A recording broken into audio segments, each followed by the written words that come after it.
February 14th, 1945. Valentine's Day.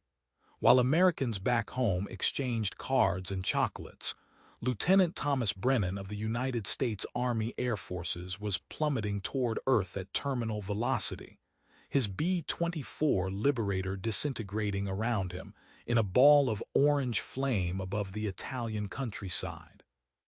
The 23-year-old navigator from Philadelphia had exactly 4 seconds to make a decision that would determine whether he lived or died. His hand found the ripcord. He pulled. The parachute deployed with a violent jerk that nearly dislocated his shoulders. And suddenly, the screaming chaos of combat gave way to an eerie silence, broken only by the whistle of wind and the distant rumble of artillery. Below him, the patchwork landscape of northern Italy spread out like a medieval tapestry, vineyards and olive groves stitched together by ancient stone walls. Brennan had no idea he was about to land in a place where the rules of war would be completely rewritten, where an enemy who had every reason to hate him would instead risk everything to save his life. He had no idea that for the next 17 weeks, he would be trapped in a wine cellar with a man whose sons he might have killed, learning secrets that had been passed down for centuries, while the world above them tore itself apart. And he certainly had no idea that the elderly Italian winemaker waiting below was running an underground network that would challenge everything Brennan thought he knew about courage, sacrifice, and the true meaning of humanity in wartime. The landing was brutal. Brennan's boots hit the frozen earth of a terraced vineyard with enough force to send shooting pain up through his ankles and knees. He collapsed, rolled, and came up tangled in his parachute lines, gasping for breath in the thin February air. For a moment he just lay there staring up at the gray sky, unable to believe he was alive. Then training kicked in. He had to move. Now.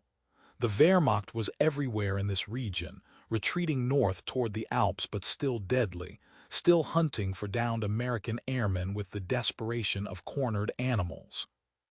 Brennan's hands shook as he fought to gather his parachute, the white silk a beacon that would draw enemy soldiers like moths to flame.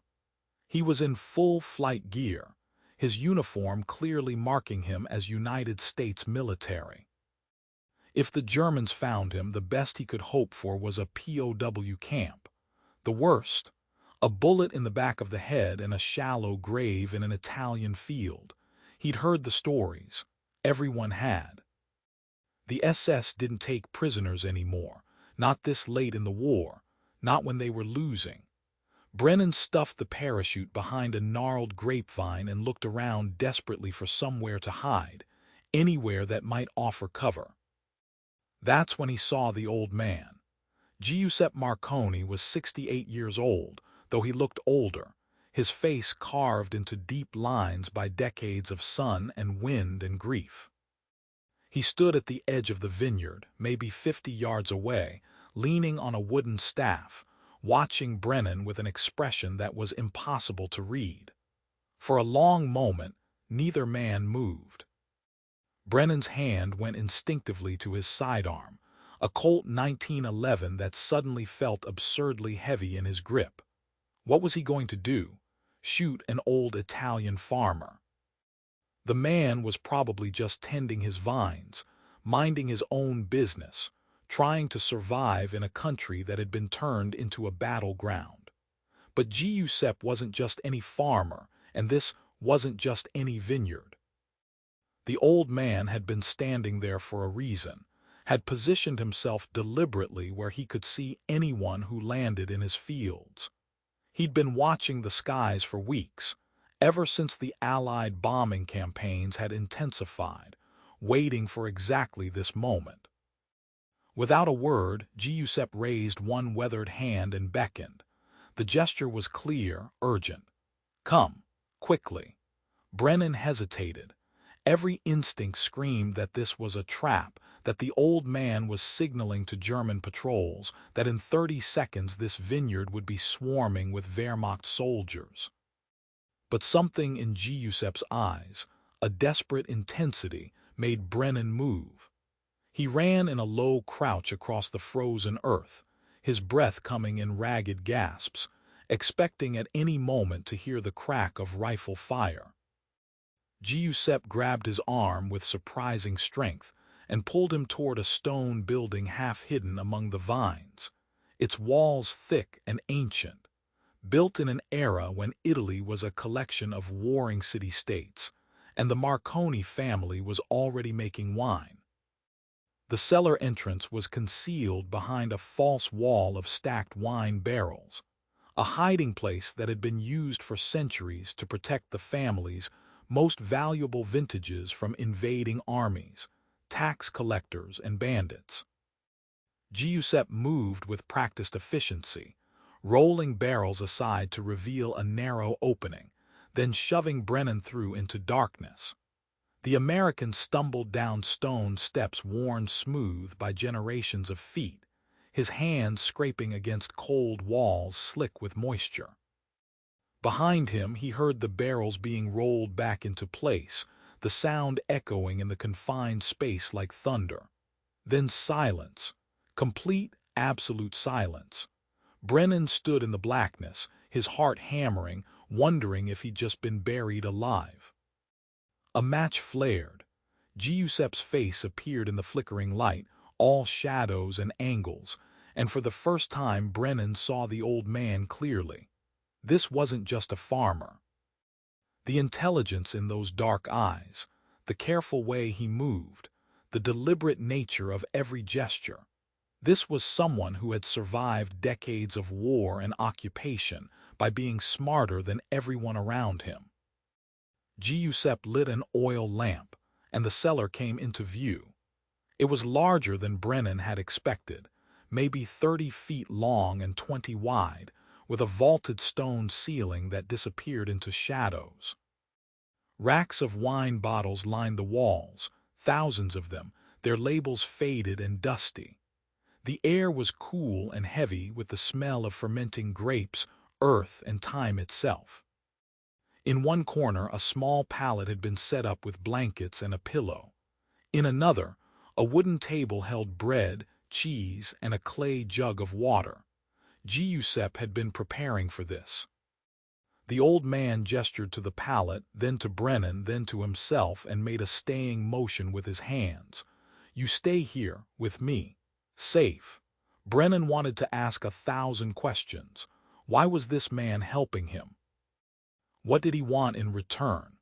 How long would he have to hide?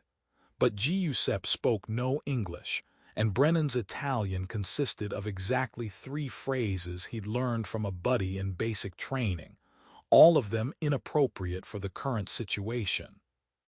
So instead he nodded, removed his flight jacket, and sank onto the pallet, suddenly aware of how exhausted he was. Giuseppe watched him for a moment, then did something unexpected. He reached into his shirt and pulled out a worn photograph, holding it carefully in the lamplight. 3 young men in Italian military uniforms stared back at the camera, their faces serious, their eyes bright with the confidence of youth. Giuseppe pointed to each face in turn, then to his own chest. "My sons." Then he made a sweeping gesture that encompassed the world above them, the war, the death, everything.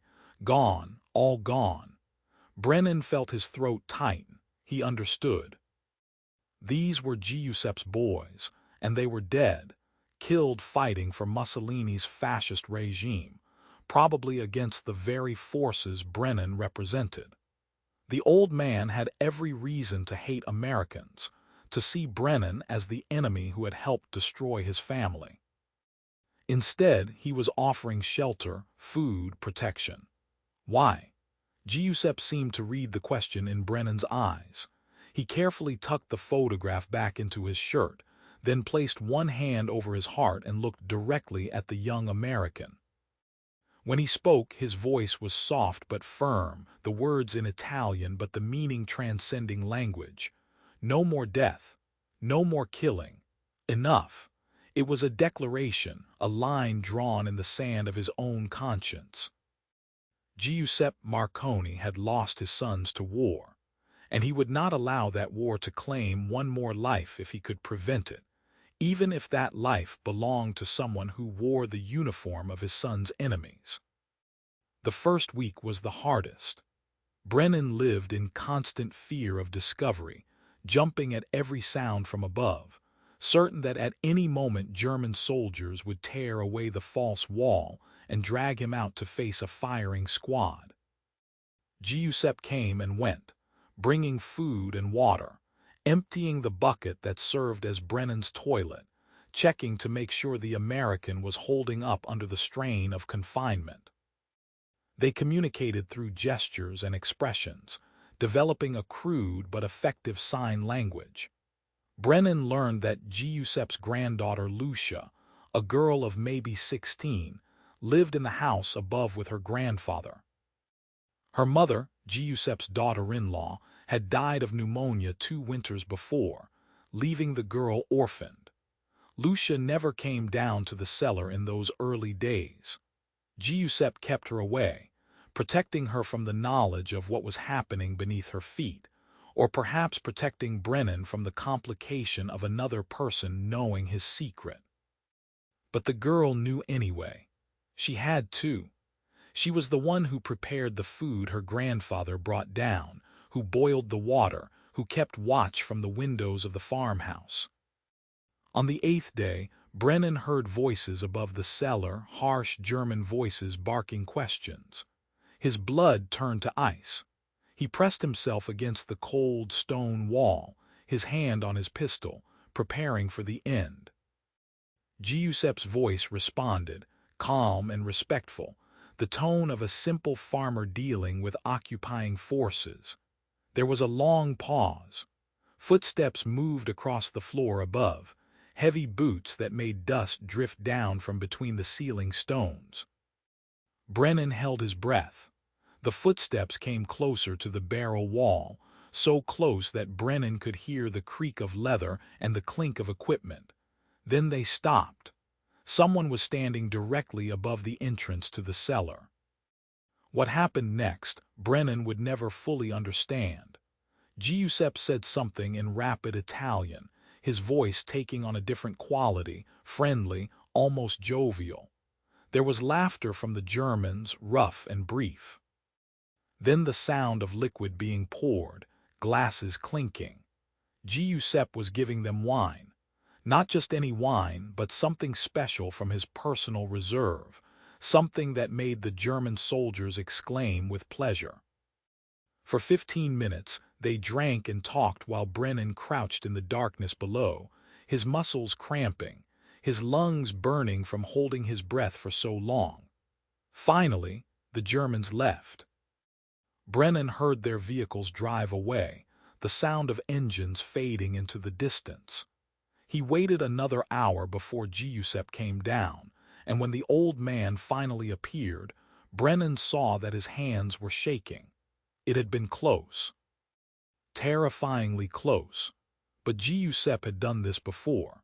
He knew exactly which wine to offer, exactly what to say, exactly how to be simultaneously helpful and forgettable. It was a survival skill honed over years of occupation, first by the fascists, then by the Germans, and he had just used it to save an American's life. That night, for the first time, Lucia came down to the cellar. She was small and dark-haired, with her grandfather's intelligent eyes and a wariness that made her seem older than her years. She carried a bowl of hot soup and a piece of bread, real bread, not the sawdust mixture that passed for food in wartime Italy. She set it down in front of Brennan without speaking, then stood back, studying him with frank curiosity.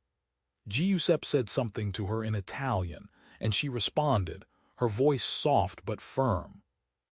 They were arguing about something, the old man's tone protective, the girl's defiant. Finally, Giuseppe sighed and nodded. Lucia turned to Brennan and spoke in careful, heavily accented English. "You are the first American I see. My grandfather he saved others before. British, Canadian, one from Australia, all gone now safe. You will be safe too, we promise this." Brennan was stunned. Giuseppe wasn't just hiding one downed airman. He was running an entire escape network, smuggling Allied pilots and crew members to safety, right under the noses of the retreating Wehrmacht. The old winemaker who had lost his 3 sons to Mussolini's war had transformed his grief into a one-man resistance operation, using his vineyard and his reputation as a simple farmer to move men through the German lines. How many had he saved? Lucia held up both hands, fingers spread. 10, maybe more. Some stay one night, some stay 1 week. You stay longer because Germans are everywhere now. They are, how you say, nervous, scared. They know Americans come soon. Brennan felt a wave of emotion so powerful it nearly overwhelmed him. These people, this old man and his teenage granddaughter, were risking their lives for him, for strangers, for the enemy of the regime their family had died supporting. It made no sense, and yet it made perfect sense. Giuseppe had seen enough death. He had buried his sons, watched his daughter-in-law waste away, seen his country torn apart by a war that had accomplished nothing but misery. He had decided, in his own quiet way, to fight back, not with guns or bombs, but with compassion, with the simple revolutionary act of treating human beings as human beings, regardless of what uniform they wore. Over the following weeks, Brennan settled into a strange routine. He slept on the pallet, read by lamplight from a collection of old books Giuseppe brought him, including several in English that the old man had somehow acquired. He exercised in the limited space, doing push-ups and sit-ups to keep his muscles from atrophy, and he watched Giuseppe work. The old man spent hours in the cellar each day, tending to his wines with a devotion that bordered on religious. He checked each barrel, adjusted temperatures, tasted and retasted, making tiny adjustments that seemed meaningless to Brennan, but were clearly crucial to Giuseppe. One morning, Giuseppe gestured for Brennan to join him at one of the large oak barrels. The old man opened the spigot and let a small amount of dark red wine flow into a glass. He held it up to the lamplight, swirled it, sniffed it deeply, then took a small sip, rolling it around his mouth before spitting it into a bucket. Then he handed the glass to Brennan and gestured for him to do the same. Brennan had never been much of a wine drinker. Back home in Philadelphia, beer was the drink of choice, cold bottles shared with buddies after a baseball game or a day's work. But he took the glass and tried to imitate Giuseppe's actions. The wine was unlike anything he'd ever tasted, complex and layered, with flavors he couldn't begin to identify. Giuseppe watched him carefully, then began to speak in Italian slowly, using his hands to illustrate. Brennan didn't understand the words, but he understood the meaning. The old man was teaching him. Over the next several weeks, Giuseppe transformed Brennan into a student of winemaking. Through gestures, demonstrations, and Lucia's occasional translations, the American learned about terroir, the unique combination of soil, climate, and tradition that made each vineyard distinct. He learned about fermentation, about the delicate balance of sugar and acid, about the patience required to let wine age properly. Giuseppe showed him how to identify problems by smell alone, how to know when a barrel needed attention, how to blend different vintages to create something greater than the sum of its parts. It was knowledge that had been passed down through the Marconi family for generations, secrets that Giuseppe's sons should have learned but never would. So the old man taught an American instead, sharing his life's work with a stranger because that was better than letting it die with him. Brennan found himself fascinated. There was something profound about the process, about taking grapes from the earth and transforming them through time and care into something that could bring joy, that could mark celebrations and comfort sorrows, that could connect people across centuries. Giuseppe's oldest wines dated back to the 1880s, bottles that had been laid down by his grandfather, wines that had survived 2 world wars and countless upheavals. They represented continuity, the stubborn insistence that life and beauty would persist despite everything. One afternoon, Giuseppe brought down a bottle covered in dust and cobwebs. He handled it with extraordinary care, as if it were made of spun glass. Lucia translated as her grandfather explained. This wine was from 1911, the year Giuseppe's first son was born. He had been saving it for a special occasion, perhaps a wedding or the birth of a great-grandchild. But those occasions would never come. His sons were gone. His family line was ending. So instead, he would share it with an American pilot hiding in his cellar, because life was too short and too uncertain to save things for a future that might never arrive. Giuseppe opened the bottle with practiced hands, poured 2 glasses, and handed one to Brennan. They sat together in the lamplight, an old Italian winemaker and a young American navigator, and drank wine that had been waiting 34 years for this moment. It was transcendent, a taste of history and hope and loss all mingled together. Brennan felt tears on his cheeks and wasn't ashamed. Giuseppe nodded, understanding. Some wines, the old man seemed to say, are worth waiting for. Some moments are worth surviving for. This was one of them. By early April, the sound of artillery was constant, a rolling thunder that shook dust from the cellar ceiling and made the wine bottles rattle in their racks. The Allies were pushing north, the Gothic line was collapsing, and the Germans were in full retreat. Giuseppe came down one morning with news, delivered through Lucia's translation. The Americans would be here soon, maybe days, maybe a week. But there was a problem. The Wehrmacht was setting up defensive positions in the area, using the vineyard as cover. There were soldiers everywhere, nervous and trigger-happy, shooting at shadows. It was too dangerous for Brennan to stay in the cellar. If the fighting reached the farmhouse, if shells started falling, the wine cellar could become a tomb. They needed to move him, to get him to the partisan forces operating in the hills. But how? The countryside was crawling with German patrols. Giuseppe had a plan. That night, under cover of darkness, they would move Brennan to a different location, a cave system in the hills where partisans had been hiding for months. It was a 3-mile journey across open ground, through German lines, with no guarantee of success. But it was the only option. Brennan prepared himself mentally for the escape attempt, checking his pistol, stretching his legs, trying to remember what it felt like to run after weeks of confinement. Then that afternoon, everything changed. The sound of vehicles approaching made Giuseppe rush to the cellar entrance. He listened for a moment, then his face went pale. He turned to Brennan and spoke rapidly in Italian, his voice urgent. Lucia wasn't there to translate, but Brennan understood the tone. Danger. Serious danger. Giuseppe quickly rolled the barrels back into place, sealing Brennan inside, then disappeared. Above, Brennan heard voices, many of them, German voices barking orders. Heavy footsteps moved through the building. Something was happening, something bad.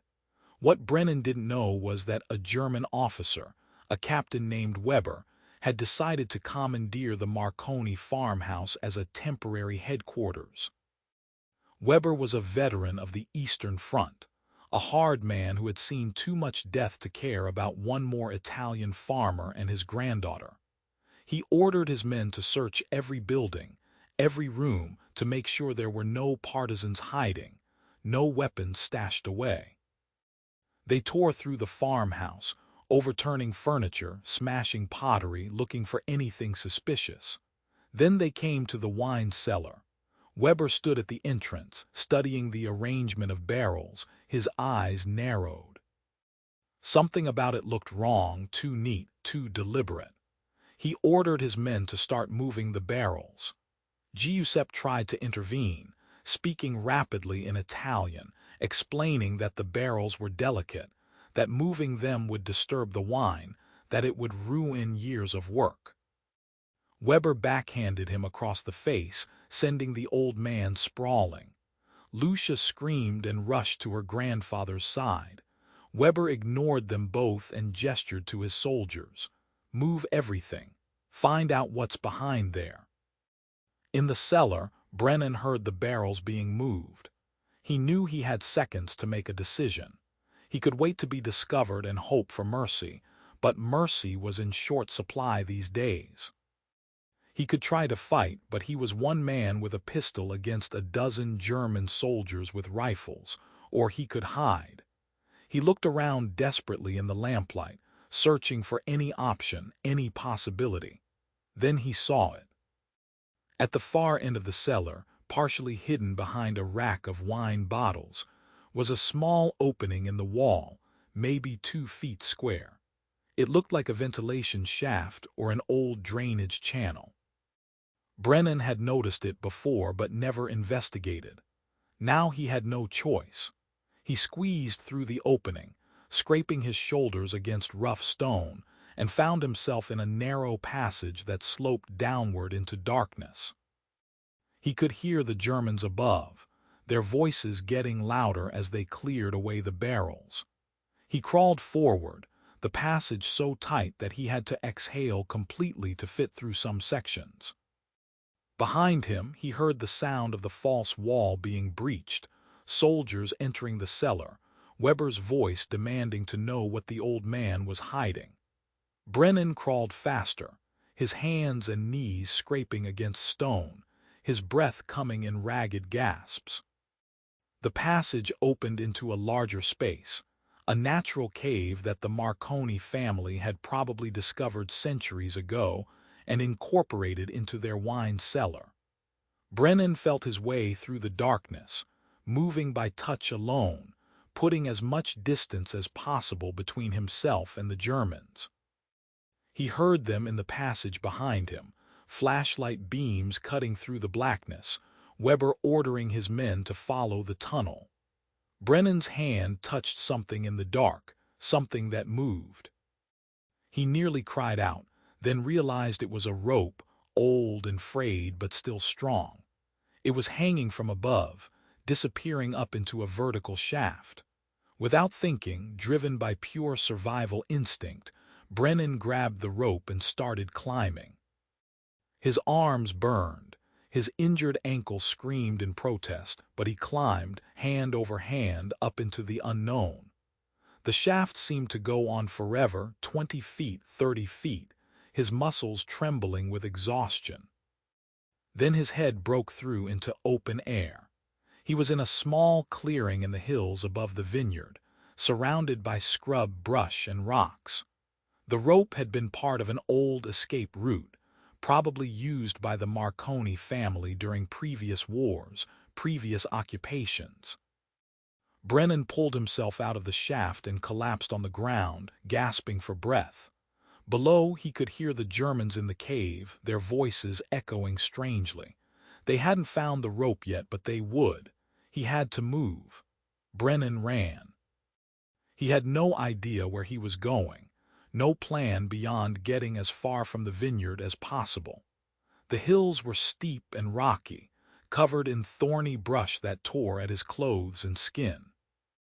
Behind him, he heard shouts, then the crack of rifle fire.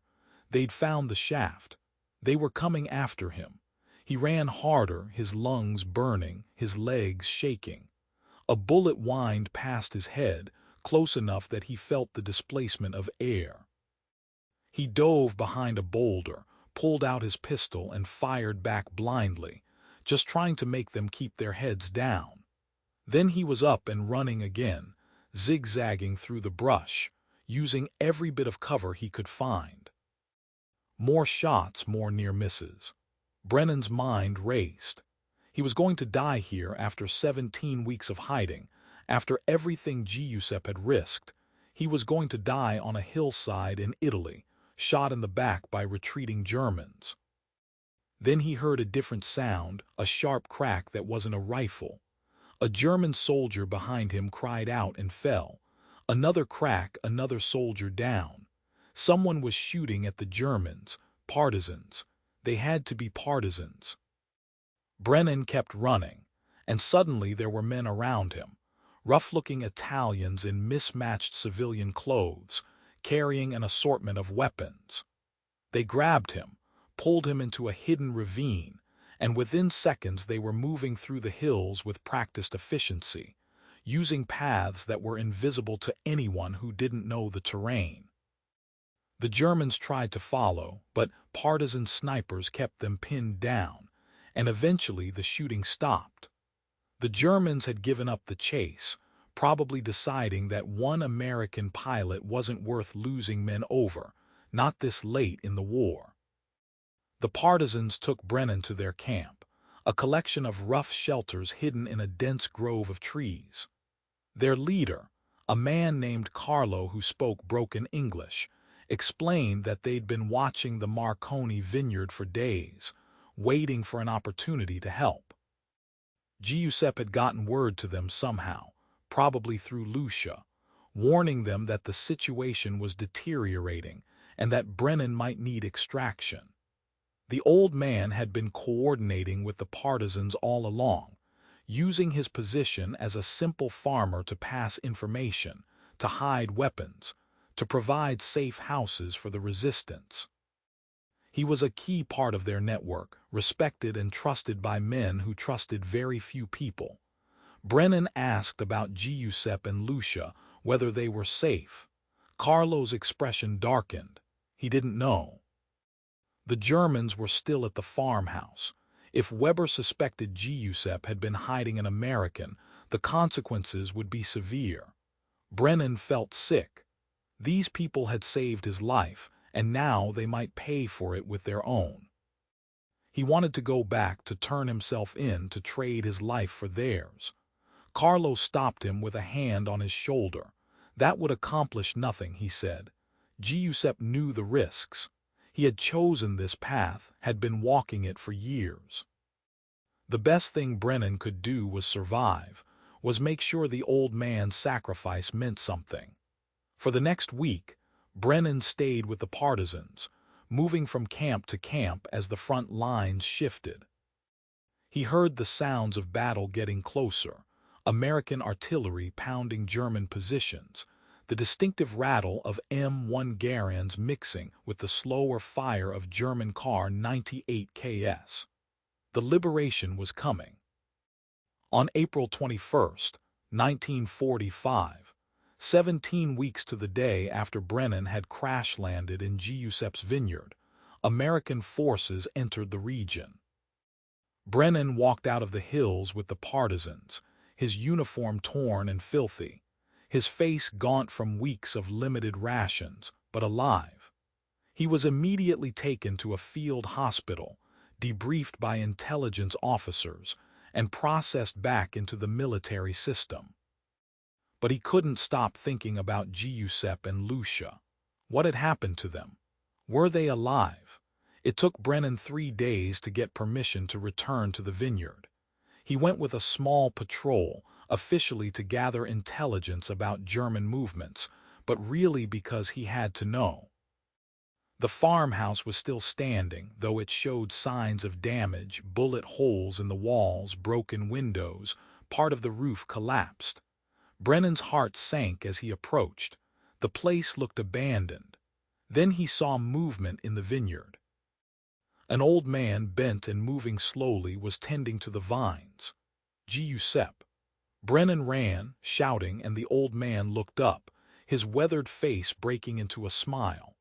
They met among the grapevines, and Brennan, this tough American pilot who had survived being shot down and hunted and 17 weeks in hiding, broke down and wept. Giuseppe held him, patting his back, murmuring in Italian. Lucia appeared from the farmhouse, her face lighting up when she saw Brennan. She ran to them, and the three of them stood together in the vineyard, an unlikely family forged by war and kindness, and the stubborn refusal to let hatred win. Through Lucia's translation, Brennan learned what had happened after his escape. Weber had been furious, had threatened Giuseppe with execution, had torn the farmhouse apart looking for evidence of partisan activity. But he'd found nothing. Giuseppe had been too careful, had hidden everything too well. And then, before Weber could carry out his threats, orders had come to retreat immediately. The Americans were advancing faster than expected, and the German position was collapsing. Weber and his men had pulled out in a hurry, leaving Giuseppe and Lucia alive but badly shaken. The wine cellar had been ransacked, dozens of bottles smashed, but the oldest vintages, the ones that mattered most, had survived.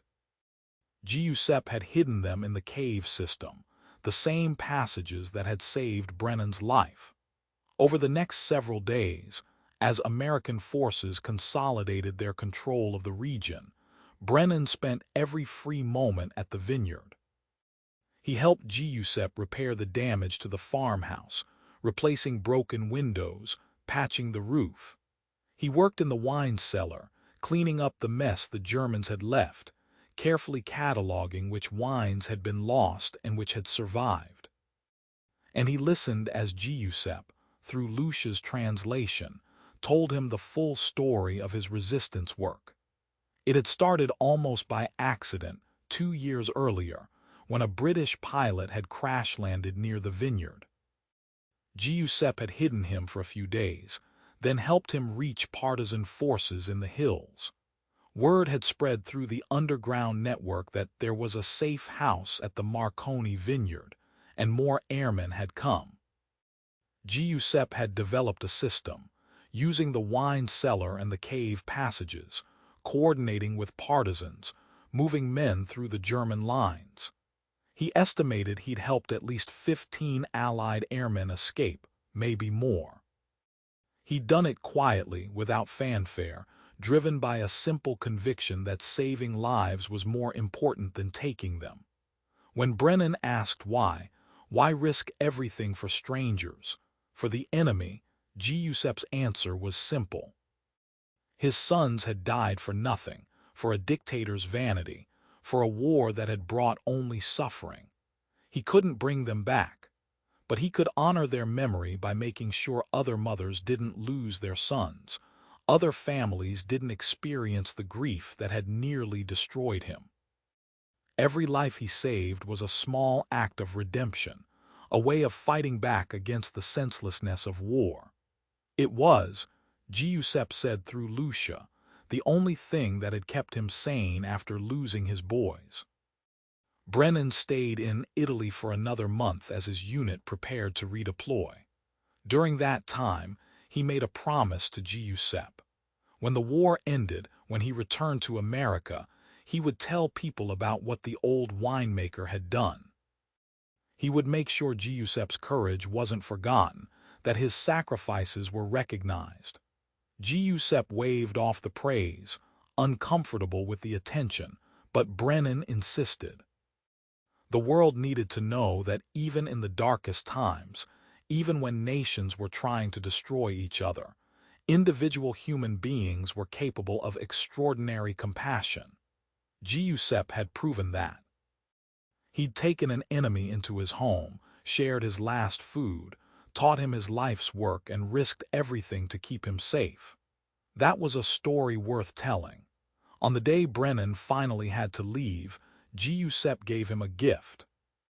It was a bottle of wine, one of the 1911 vintage, the same wine they'd shared in the cellar. Giuseppe explained through Lucia that there were only 3 bottles left, one he would keep for himself to remember his sons. One he would save for Lucia's wedding if she ever married, and one was for Brennan to remember their time together, to remember that even in war, humanity could survive. Brennan accepted the bottle with shaking hands, knowing he was holding something irreplaceable. He promised to open it only on a special occasion, only when he could properly honor what it represented. Then he hugged Giuseppe and Lucia, climbed into the truck that would take him back to his unit, and watched the vineyard disappear in the distance, wondering if he would ever see these people again. The war in Europe ended 2 weeks later. Brennan returned to the United States in June 1945, landing in New York to crowds and celebrations, and a world that had moved on from the horrors of combat.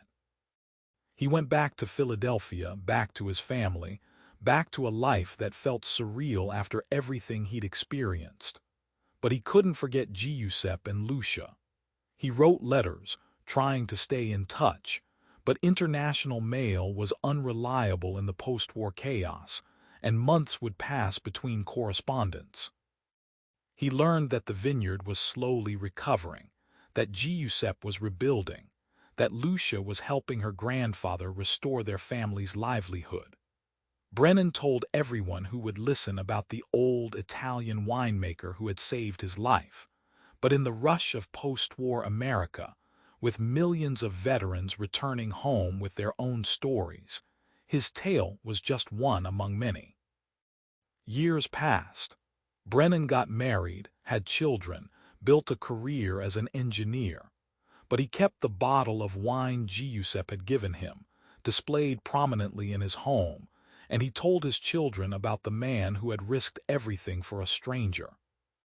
In 1963, 18 years after the war ended, Brennan finally had the opportunity to return to Italy.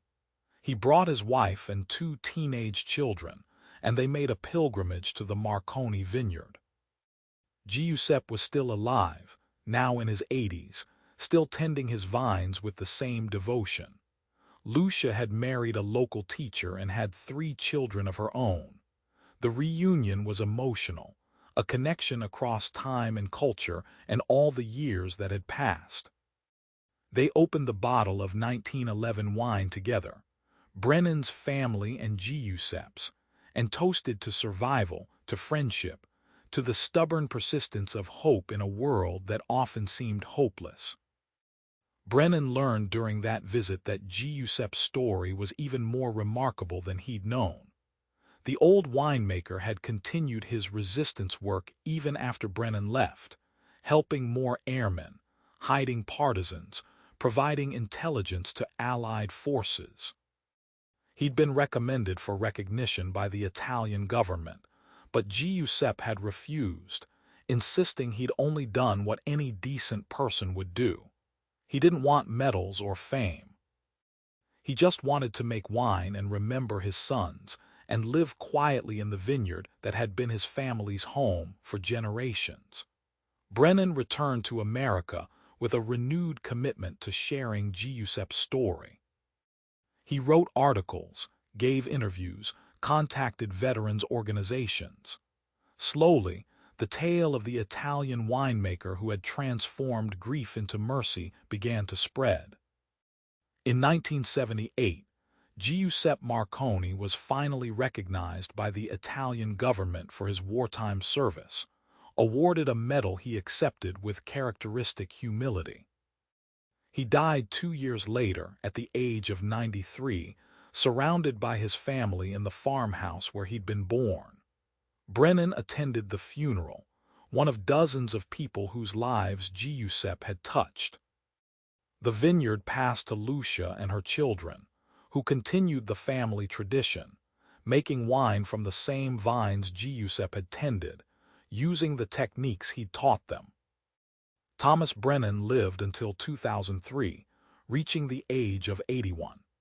In his final years, he established a scholarship fund in Giuseppe's name, helping young people study viticulture and winemaking, ensuring that the old man's knowledge and passion would continue to new generations. The Marconi vineyard still operates today, run by Giuseppe's great-grandchildren. They've added a small museum, displaying photographs and artifacts from the war years, telling the story of their great-grandfather's courage. Visitors can tour the wine cellar where Brennan hid, see the cave passages that saved his life, and taste wines made from vines that have survived wars and occupations, and all the upheavals of the modern world. It's a living memorial to the idea that individual acts of compassion can echo across generations, that one person's decision to choose mercy over hatred can change lives in ways that ripple forward through time. Giuseppe Marconi never sought recognition for what he did. He was just an old man who had lost his sons and decided that the best way to honor their memory was to save the lives of strangers. But in doing so, he became something more. He became proof that even in the darkest moments of human history, when nations are at war and hatred seems to rule the world, there are still people who will risk everything to do what's right.